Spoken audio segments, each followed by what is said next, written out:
Hi guys, i-subscribe, like, share na to So, report na tayo sa title. Of the title is School Year of First Day of School. Yan, doon na tayo doon na tayo. Oo. Ayan, nagkatabi na din kami ng Chandara Marie Picopia. And, ayun, sila na din. And, nagkatabi kami buong araw, buong araw.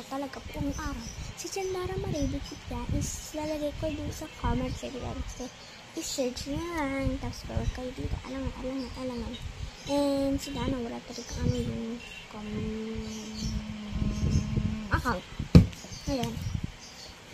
And, yung first day of school ko nga pala malungkot, konting hiya, konting excited, at konting saya. So, nakakilala ko nga si Chandara noon, kaya, nagkatabi kami. Nagkatabi. And, sa mga oras na yun, pinalipat na kami, kasi hindi kami madaldala. Kundi si Arcana gusto niya talaga sa akin, kasi hindi ko siya kilala.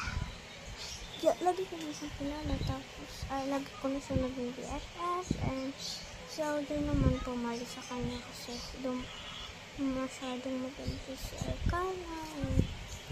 So umalis na siya sa room namin, tapos si Audrey as a lalaki ng tabi, kaya nalakas na ang halibot. So, si Chandara is nasa likod ko na, dito si Samara, ito si Arcana dito, pero sa gitna na siya, si Chandara dito. So, ang nakakalungkot lang, kasi matagal na kami kaibigan nila Arcana. So, dahil nga lumipat na siya ng school year because si Ezra kasi dahilan yan, and bulis kasi siya si Ezra, kaya naiinis na din ako sa kanya, napalipat din ako. Ayun guys, ano ko nang tumatito, so lipat ako kaya Chandara. Andun na pala siya ngayon,